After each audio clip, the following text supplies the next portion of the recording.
Bom dia, gente. Tudo bem com vocês? Nós vamos começar a nossa primeira aula online. Estou aprendendo ainda alguns mecanismos, mas conforme vai indo a gente vai aperfeiçoando, né? Nossa aula de História, na unidade 2 do livro, capítulo 5, tá? Vou colocar uns slides aqui para vocês, para a gente acompanhar a leitura, para ficar mais fácil. Então, o título do capítulo é esse, né? Negações da Velha República. Nós vamos falar, então, da República no Brasil.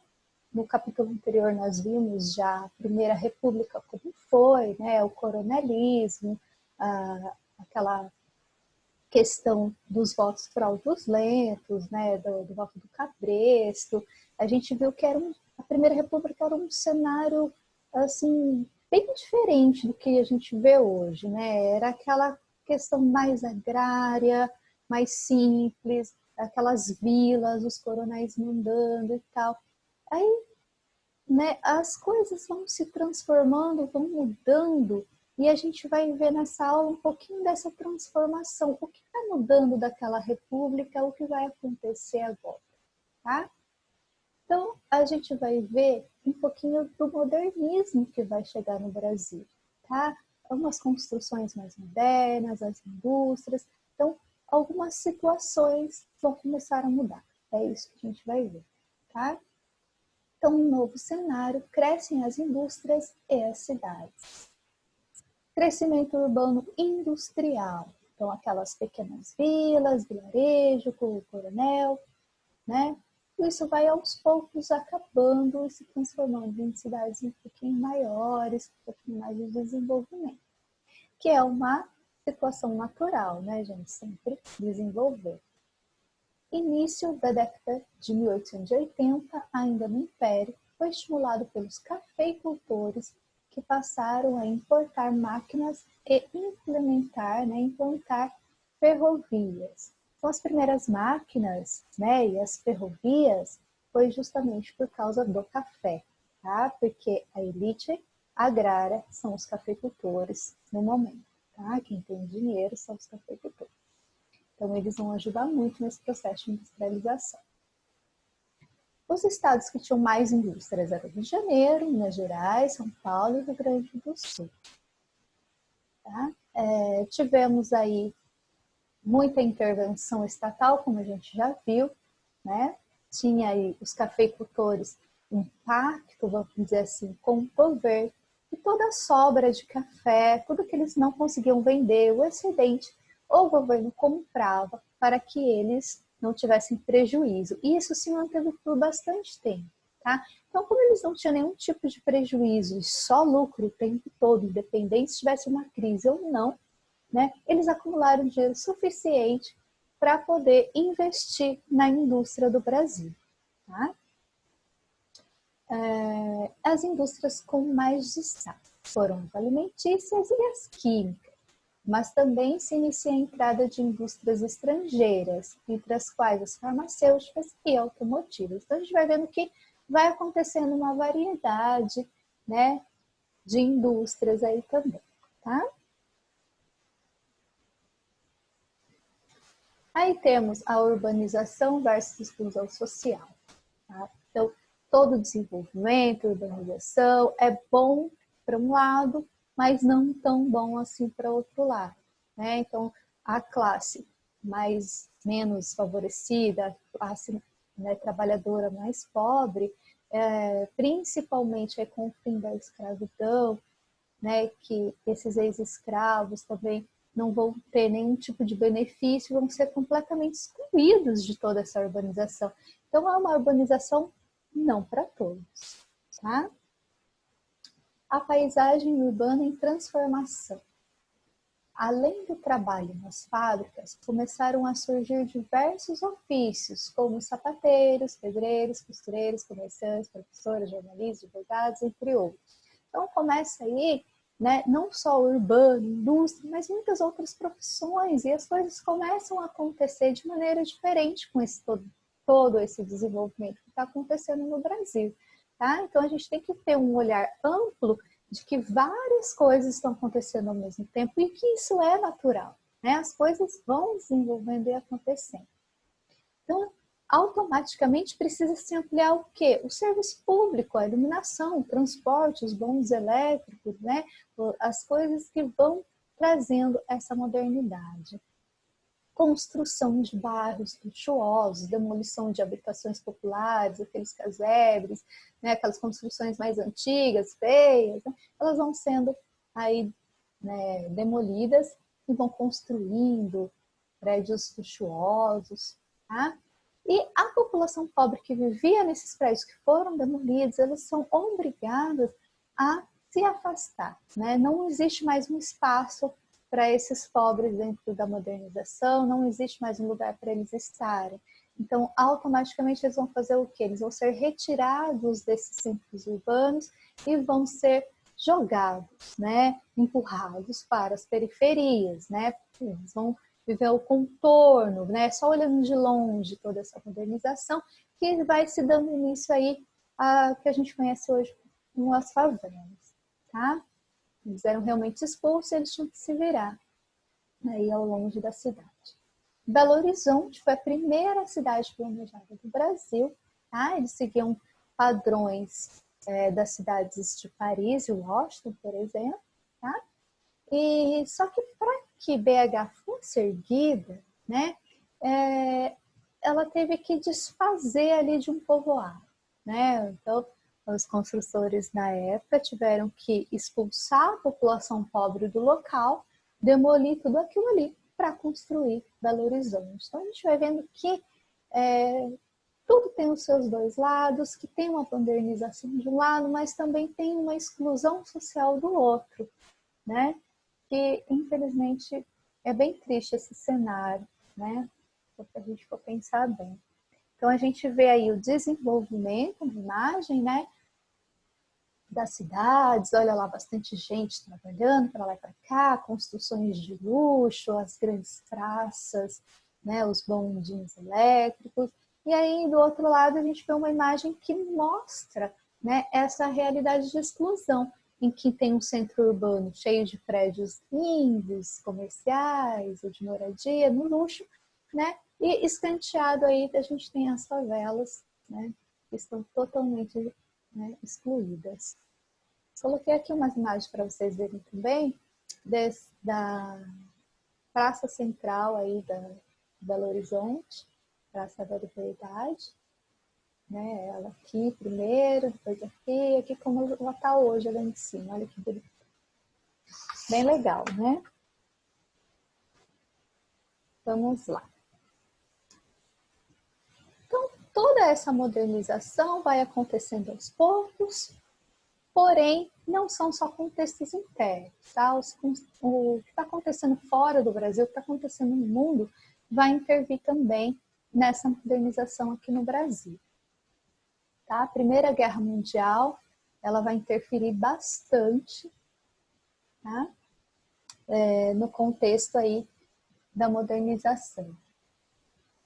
Por quê? Porque com a guerra, os países participantes da guerra, que no caso ali, Europa, que eram os países mais desenvolvidos na indústria, eles vão estar, né, preocupados com a guerra, eles vão estar se destruindo, as fábricas não vão ter mais trabalhadores ali, as fábricas vão falir, não vai ter como produzir, é bomba para todo lado, é destruição, enfim, eles vão precisar comprar produtos básicos de outro país. Eles que produziam e vendiam, já não vai estar mais com essas condições, eles vão estar precisando até comprar. Então, os Estados Unidos aumenta muito sua produção, né, e desenvolve bastante aí essas indústrias, ajudando e vendendo muito para esses países. E o Brasil, que dependia também da compra desses países que estão em guerra agora, é meio que forçado, né, obrigado a produzir o seu próprio material, bens, utensílios, tá? Então começa o governo investir ainda mais nessas indústrias, que vai ser para necessidades básicas aqui do Brasil, então isso ajuda muito o desenvolvimento industrial aqui, tá? Conforme vai aumentando bastante as indústrias, né, as pessoas vão trabalhando nessas fábricas, a gente já sabe né, que a gente estuda na Revolução Industrial, que os trabalhadores sofriam muito, eram trabalhos desumanos, muitas horas de trabalho, o salário era muito baixo, né? Muitas mulheres, crianças, então todo aquele contexto da Revolução Industrial, isso vai aparecer aqui no Brasil também. Tá? E isso faz com que muitos, né, vão lutar por seus direitos, tá? Então já está tendo lá as ideias iluministas, né, que já passou por aqui, aí vem ideias de novos governos, e mudanças e transformações, e essas pessoas, esses trabalhadores vão ter contato com ideias anarquistas, tá? E de pessoas que vieram para cá para trabalhar, que conhecia essas teorias lá na Europa, que veio com esses pensamentos, tá? Então esse anarquismo veio para fazer um reboliço, um movimento ali na classe operária, tá bom? Classe operária são os trabalhadores das fábricas. Proletariado brasileiro, então é quem trabalha, é o operário, tá? Ele era formado por mestiços, negros, brancos, imigrantes europeus, era variado, tá? Enfrentavam péssimas condições de trabalho, baixos salários, longa jornada, falta de direito, tá? E os operários anarquistas eram quem? Os italianos, espanhóis, portugueses, que tinham experiência com esses protestos e que, né, e trouxeram para cá essas ideias. Eles queriam o quê? Melhores condições de vida, de trabalho, né? E queriam que tivesse também a formação de um sindicato que os defendesse, né, que criasse regras, leis, direitos para eles, tá bom? Então, com essa intenção de melhorar a sua vida, eles vão, sim, buscar greves, buscar seus direitos. Entre 1900 e 1920, foram contabilizadas uma média de 400 greves, com muita greve, né, em 20 anos, para buscar essa melhoria, tá? Então, a gente vai percebendo, poxa, 400 greves para poder alcançar algum direito. Então, a gente vai vendo que como o trabalhador é sempre deixado de lado, por mais que ele luta, reivindica, faz greve, né? Acontece tanta coisa, 400 greves e nada acontecia. Porque se da primeira greve já tivesse alcançado seus direitos, não precisava ter feito outra, né? Então a gente vai vendo o descaso também com a classe trabalhadora, tá? Os empresários, né, vendo toda a situação, né, poxa, eles vivem em greve, tá tendo tanto movimento, não foi só em São Paulo, foi em vários lugares, tá, gente, Minas, Rio de Janeiro e tal, no Brasil aí, nas regiões das indústrias. Esses empresários, então, eles acabam cedendo em alguns pontos, tá? Ele reajusta o salário, aumenta um pouquinho o salário, né, e garante que aqueles grevistas não vão ser presos e nem demitidos. Olha que coisa linda, que legal, que grande benefício, né? Eu fui para greve, não vou ser presa. É essa a ideia ainda, né? Então a gente vai vendo que as mudanças aos poucos vão acontecendo. Por isso que hoje, na nossa atualidade, a gente não podia deixar tirarem nossos direitos tão fácil, né? Por quê? Porque foi através de muita greve, muita luta, muito derramamento de sangue, muita gente morreu mesmo, viu, gente? Para conseguir esses direitos trabalhistas, né? Que facilmente estão sendo tirados de nós. Por isso que, às vezes, a gente tem que apoiar um pouquinho da greve, porque foi ela que conseguiu esses direitos no passado, né? Então, novas greves. Olha lá, forçou o governo federal a criar leis trabalhistas. Não existia nenhuma lei que defendesse o trabalhador, né? Então, através dessas greves, dessa luta, é que foi criada a lei, né, trabalhista. O que tinha nessa lei? Fiscalizar os acidentes de trabalho e regulamentar, né, o trabalho de menores. Era bem pouquinho ainda, então a gente foi conquistando bem aos poucos os direitos, né? Os movimentos anarquistas, gente, mais ou menos aí em 1922, ele vai perder o poder, assim, dessas ideias anarquistas de greve e de acabar com o Estado e tal, né? Por quê? Porque vai entrar uma outra ideologia que é a socialista, tá? Aí vai se criar o Partido Comunista do Brasil, PCB, né, que vai trazer outras ideias, que vai substituir as ideias anarquistas, tá? A principal ideia desses movimentos dos operários com as ideias socialistas era qual? Que o Estado deveria ser controlado pelos trabalhadores, tá? Então, não deveria ter um presidente, um Estado, um parlamento todo lá pomposo, não. Quem deveria estar lá quem deveria governar tudo era todos os trabalhadores juntos. Então, o que era bom para o trabalhador era bom para todo mundo e eles que deveriam comandar a economia política do país. Tá? Então, era essa a primeira ideia socialista ali no meio dos trabalhadores, eles terem o poder. Nesse meio de mudança, transformação, agitação, né, muitas mudanças estão acontecendo, muitas revoltas, muitas críticas, muitos pedidos de mudança. Tá? A arte vai entrar nesse contexto também, que vai criar aí uma arte mais crítica, uma arte que vai falar com a voz do povo, que vai ajudar nesse protesto, né? E essa arte ajudou bastante também na divulgação dessa modernidade que está acontecendo no Brasil. Tá? Ficou muito famosa a Semana da Arte Moderna, em fevereiro de 1922. Tá? Artistas brasileiros buscaram renovação artística de acordo com as transformações sociais e políticas que ocorriam no Brasil, inspirados pelas vanguardas europeias. Então, tudo que tinha de novo na Europa, em questão de arte, eles tentaram trazer para o Brasil, só que adaptando a situação brasileira na época, mostrando um pouquinho mais a cara do Brasil, o seu povo, a sua origem também, tá? Temas representados, então, referia-se ao cotidiano da população, até dos trabalhadores, né? Tarsila do Amaral representou os trabalhadores da indústria, as cidades, né? Como eram essa transformação. As raízes indígenas e africanas do nosso povo, tá? Então, queria mostrar a cara do Brasil. Essa é a arte nessa fase, tá? O público que gostava de arte, que comprava arte, era sempre elite, porque ele tinha mais dinheiro. Eles não gostaram de primeiro momento dessa nova arte. Por quê? Porque era uma arte muito popular, uma arte estranha para eles, uma arte que mostrava o povo, né? E eles não queriam isso, tá?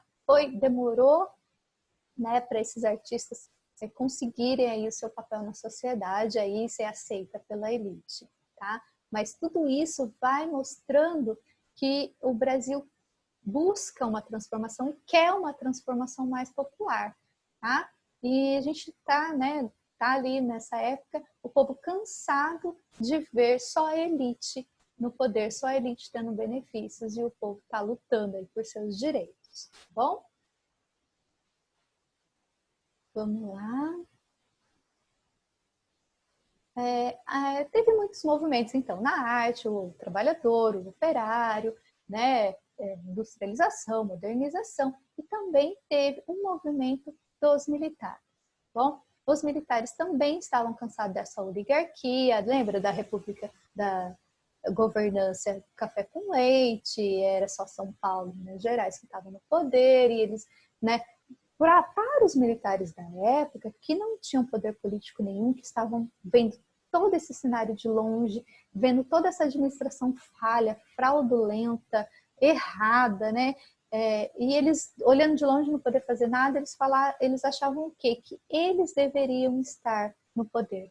Que se o militar tomasse o poder, eles iam consertar o Brasil, né? Essa é a ideia. Tá? Então, alguns tenentes, eles vão se reunir, vão entrar lá no Forte de Copacabana e vão tentar aí um golpe, uma revolução para eles estarem no poder, tá?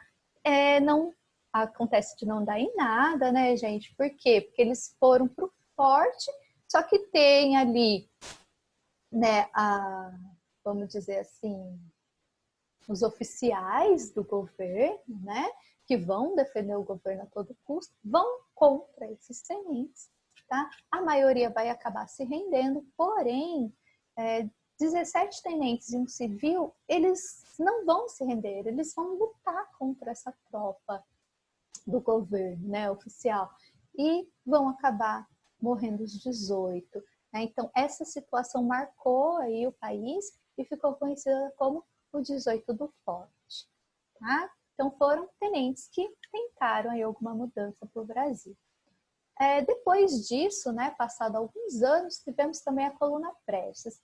É um cenário também de militares, tenentes, que vão tentar novamente mudar o cenário político do Brasil. Tentar arrumar o que está errado lá na política e vão montar aí uma coluna, tá? Vão juntar militares de vários estados, vão andar por 25 mil quilômetros dentro do Brasil, lutando contra os exércitos e contra os capangas dos coronéis nas cidadezinhas, e eles vão passando, falando a intenção deles para o Brasil aí durante 25 mil quilômetros, bastante tempo andando e anunciando as suas ideias de melhorias na política, tá? Muitos civis, o povo ajudou, andou junto, né? E tentaram aí essas revoluções, essas mudanças, tá? Mas, infelizmente, eles, né, foram derrotados pelos governos, foram derrotados pelos exércitos, pelas tropas oficiais, né? E acabaram tendo que se refugiar, fugir do país, para acabar não sendo preso ou morto, tá? Mas olha aí, gente, muita gente morreu, muita gente tentou, né, mudar o cenário político do Brasil, tentaram melhorar, né? A gente tem uma imagem da coluna Prestes, tá? Luiz Carlos Prestes, por isso que teve esse nome, tá? Ele era o líder. Aqui os caminhos todos que eles fizeram pelo Brasil, olha, andaram bastante, né? Lutaram. Depois, gente, que a gente viu, né, que a industrialização nos Estados Unidos e no Brasil aumentou bastante por causa da Guerra Mundial, né, que lá na Europa estava acontecendo. Quando acabou a guerra e a Europa se reergueu, ela começou a investir na indústria de novo, produzir tudo de novo, e ela não precisava mais comprar produtos dos Estados Unidos. Então, o que vai acontecer? Os Estados Unidos vai ficar com um grande estoque de mercadoria nas suas indústrias, nas suas lojas, que não tem mais para quem vender, que a Europa não quer mais comprar, não precisa mais. Isso vai acontecer e muitas empresas vão falir, vai aumentar o desemprego grandemente, né? E não vai mais precisar fabricar nada lá, que já está sobrando muita coisa. Isso vai acarretar em uma crise mundial, tá? É a crise de 1929, quando dá o crash da Bolsa de Valores de Nova York, em que quase tudo está falindo, está quase tudo quebrando, tá? Isso vai desencadear, né, uma crise em vários outros países. Por quê? Por causa de países que forneciam matéria-prima para a fabricação desses produtos, né? O Brasil, por exemplo, vendia muita matéria-prima para os Estados Unidos. O que vai acontecer? Eles não vão mais comprar essa matéria-prima. Então, o Brasil também vai entrar em crise, tá? Então, uma coisa vai levando a outra, tá? Acabou também que diminuindo bastante a exportação do café, tá? Provocando baixa nos preços e agravando o problema da superprodução do café aqui no Brasil, né? E essa crise afetou também a indústria por causa da alta dos juros, tá? Então a gente vai vendo que a crise dos Estados Unidos, por causa da volta do desenvolvimento na Europa depois da guerra, afeta o mundo inteiro, tá? Porque os Estados Unidos, ele compra e vende para o mundo todo.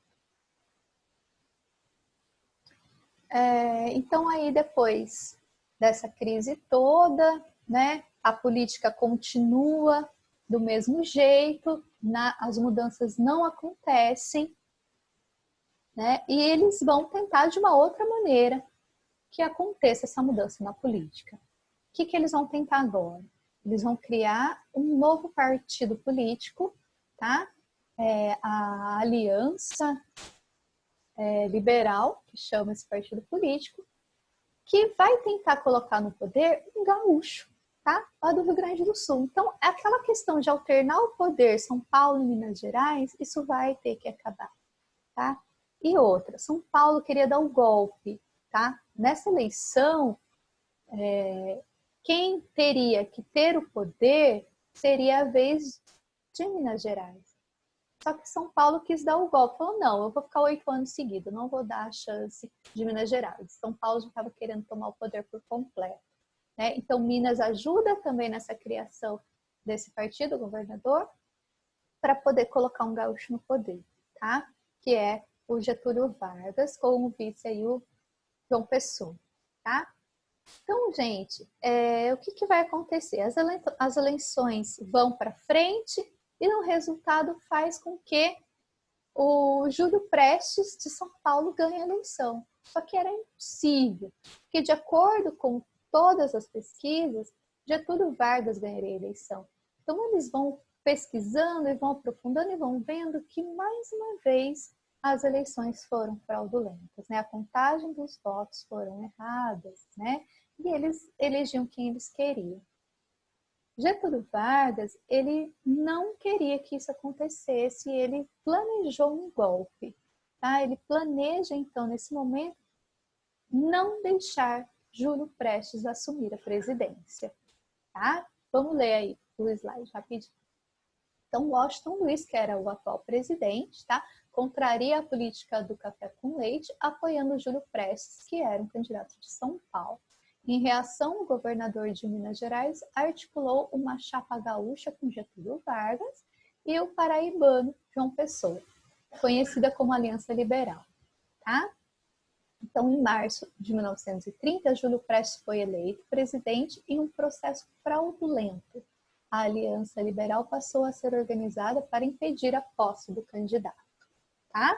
Até que chegue, então, o momento em que Getúlio Vargas vai tomar o poder do Júlio Prestes. Tá? Para ajudar a situação ainda, o candidato, né, que era vice João Pessoa, ele foi assassinado. Tá?